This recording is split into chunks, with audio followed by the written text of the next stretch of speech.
What's going on, guys? Been out here for a little while tonight, trying to work on the Jeep. Plan to change a little bit. I'm not gonna go through the whole thing. I'm pretty much gonna get it running, and gotta get that plug back in all the way. Pretty much gonna get it running, at least enough to drive around the yard, and to the point where I can pull it in a shop, tinker on it. Like I was saying in one of my last few videos, I got that big block dually Ford, and we're gonna do that swap into the F-150. That takes priority to me anyways. So I got that Ford pulled up. Probably be getting a video within a week here on torching that thing apart, which will be fun. I like cutting stuff up. So we're gonna get that going. So I want to get this together and get it out. It doesn't need to be out for me to do that. I'm gonna do that outside probably, but we gotta get this out of here because once I start swapping in that Ford, it's probably gonna live in here. I mean, I haven't quite decided yet. Maybe I'll park it outside. I don't know. I haven't really decided. I think what's gonna happen is I'm probably gonna pull it in here, back it up to the wall, and kind of see where it sticks out. If it takes up too much room, I'm not gonna be able to. I work out of here. I have a side business out of the shop, so I can't be taking it all up. So with that being said, anyways, going off on a tangent on the Ford again, we're going to try to get this thing together. I've started making a list tonight. I have been working on it. It was nothing exciting, nothing you guys need to see a video of. At one point, we had big plans for this. I had big plans for this. I thought I did. I was like, oh yeah, I'm going to put big axles under it and do this, that, and the other thing. Well, yeah, that was going to happen actually. But I got that Ford, and that's going to be the mud truck. I don't need two mud trucks. I barely have time to use one. So we're just going to put this together and pretty much going to be like a weekend warrior kind of thing, It'll be street legal, 100%, up to par. I want to be able to take the wife and the kid out in it safely, not worry about it. I don't want any, whatever. No issues. It's got the 355 in it. It's got like no time on it. It's got the 5-speed trans. We're gonna leave it in there for now. I did make that decision. I know it's not rated for this motor at all. But like I said, I'm not gonna be rolling 38s, 40s on this thing. We're gonna be talking like, I don't know, 33s probably. I mean, realistically, they're cheap. They're easy to come by. I mean, it's a V8. We all know I'm gonna be doing burnouts with it. So probably roll 33 12.5s or 33 10.5s, whatever. It'll change, The transmission should be fine, I guess, is what I'm saying. The transmission should hold up. I will blow it eventually. I'll get all wet and wild and do some poly smoke show somewhere and blow first gear out of it. It'll happen. I know it will. But for now, we got other projects, and I don't want to dump a bunch of money into this. I really don't have to. I can put this thing on the road for cheap and drive it, and we can have fun with it. Now that I have another truck, this doesn't need to be a mud rig. This can be just a Jeep that we drive around with the top off to go to the beach, whatever. So tonight, I got some wiring back together because I had it all pretty much taken apart. The tub was pretty much getting close to be ready to take off. I'm not going to do that now.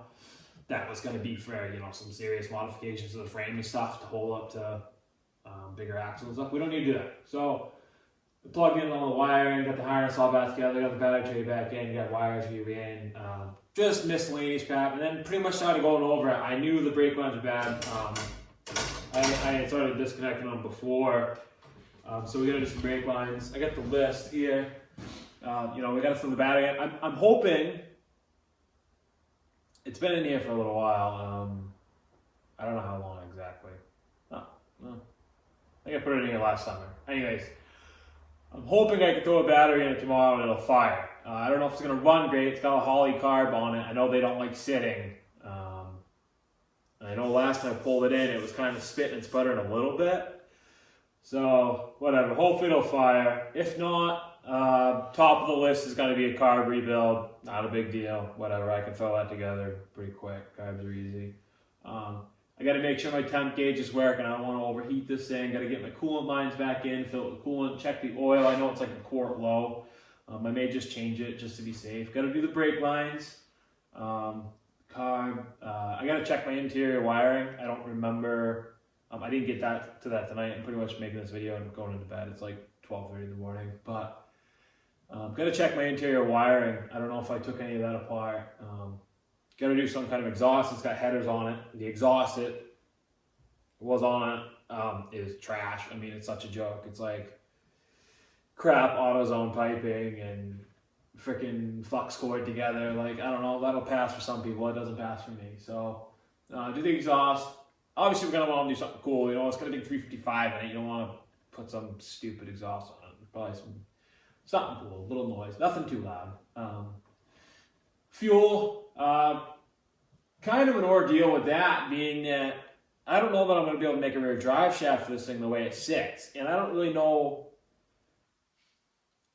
I'm not sure yet.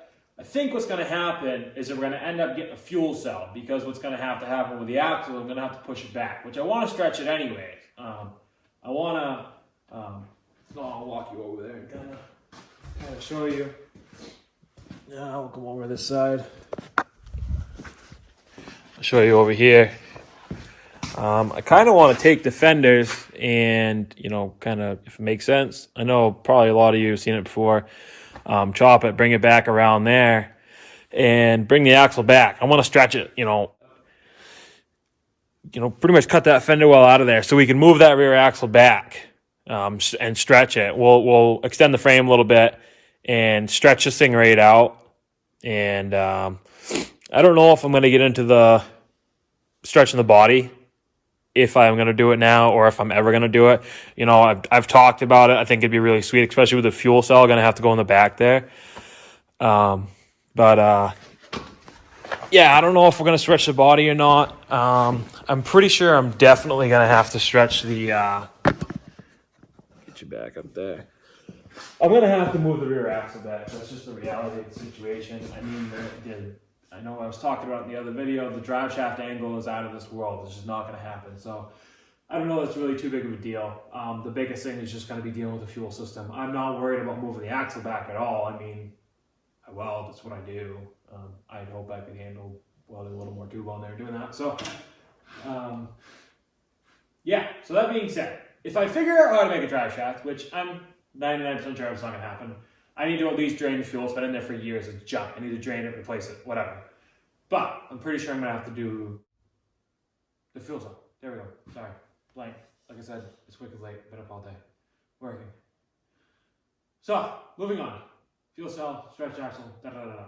I'm going to find some roller tires for the rear. There's two mismatched junks on there right now. They're like way different sizes. One's like a 32 and the other one's like a 235/70. It's just what we have laying around. I'm going to bleed the clutch. It was disconnected for me to pull the cab, so the whole line's dry. I'm going to bleed that. I'm going to find some fenders, at least a passenger. I mean, I want to find some tube fenders or something, or maybe I'll build some. I don't know. It's hard to say. Like I said, I'm really not getting into this right now. So the reality of the situation, I mean, if I decide that I'm just going to make it so I can drive around the yard, I'm not going to put fenders on it at all, because it's going to be easier to work on like this. For now, this is the way you're going to see it. But over time, you know, these are the things that need to happen. And right now, we need to get it running and moving around. But these are the things that are going to happen to get it on the road anyway. So, going to have to find fenders. I'd like to find tube fenders. They're laying there. I don't know, you might have seen them when I just moved around. But I do have the fenders that came off of it. The passenger one is junk. The outside looks good, but it's blown out on the inside. It doesn't attach anymore, really. The driver's side is okay. You know, I can get away with it for now, but whatever. And I gotta check my fluids. I gotta check the diff fluids. Gotta check the trans fluid. Gotta check the transfer case fluid. I gotta check all those. I mean, I know the diffs are a little wet. It is what it is. That's fine. It's a Jeep. I'm okay with my diffs being wet, but I just gotta make sure they're topped off. And then, kind of last on my list tonight that I thought of was my transmission crossmember. They like torch cut and just made some things stick together, the original skid plate out of the Jeep, which is like a mess considering there's a NV 3500 laying under there, and it's a disaster, and it's not going to hold up at all. And it needs to be dropped some more. I don't know why they didn't put more drop in. I don't think there's any. Yeah, it's like 1.5 inches. I don't know. We got to look into that anyways. It's all, there's like stacked washes and stuff, and it's a mess. So needs a transmission cross member, and you know I'm going to do a skid plate while I'm there, obviously. But yeah, that's the list for now. Top priority is getting it running. So tomorrow I'm gonna get it's open headers. I'm not gonna throw a battery in and try to start it now, because if it does start, I'm gonna be hearing it from the boss. She's gonna come out. So yeah, tomorrow I think I should have some time tomorrow afternoon, and I'll come out, throw a battery in. I'll definitely video all that. You know, the startup. I think I'm pretty much right there. I got all my wiring together tonight. I mean, I don't have the coolant lines hooked up, but I can at least fire it. That's not going to be a big deal. So yeah, I don't know. Maybe I will. Maybe I'll throw some water in it. We'll see. I'll probably at least make sure it cranks. I don't know why it wouldn't, but yeah, I guess that's it.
Get in and check it out. Woo! Not bad. One plug in this.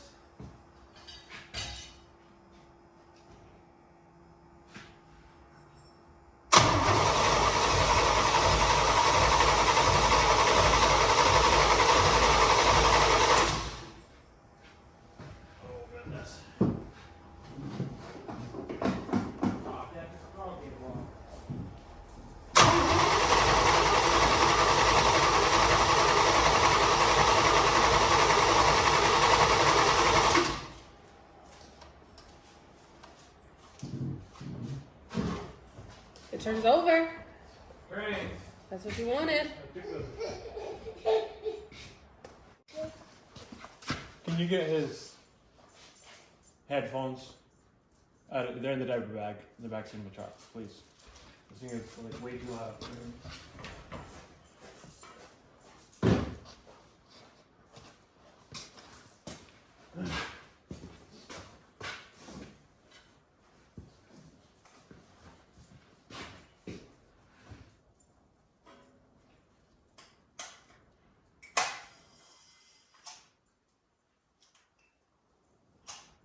That's nasty, kid.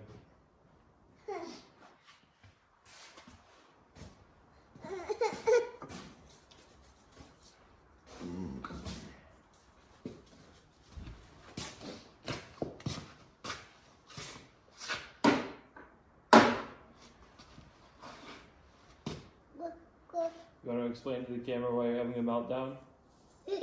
Yeah. Yeah. You don't even have any time invested in this Jeep and you're having a meltdown that it won't start. You get your headphones on. This is a little too loud for you.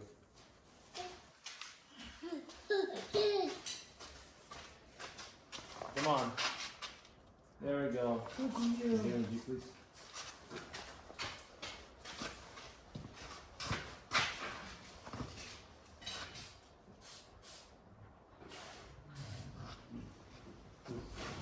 Don't mess with any of the pedals.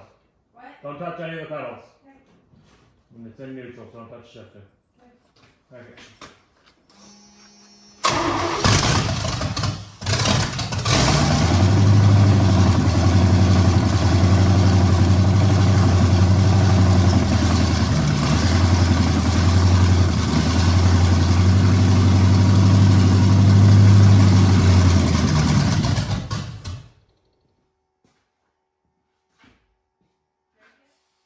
Yeah.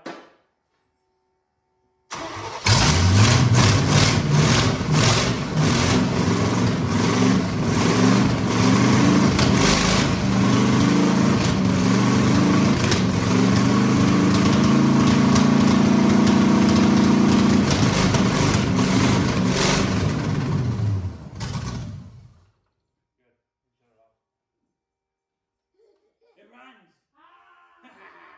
Can you take those off now? Yeah. Good job. High five. Woo!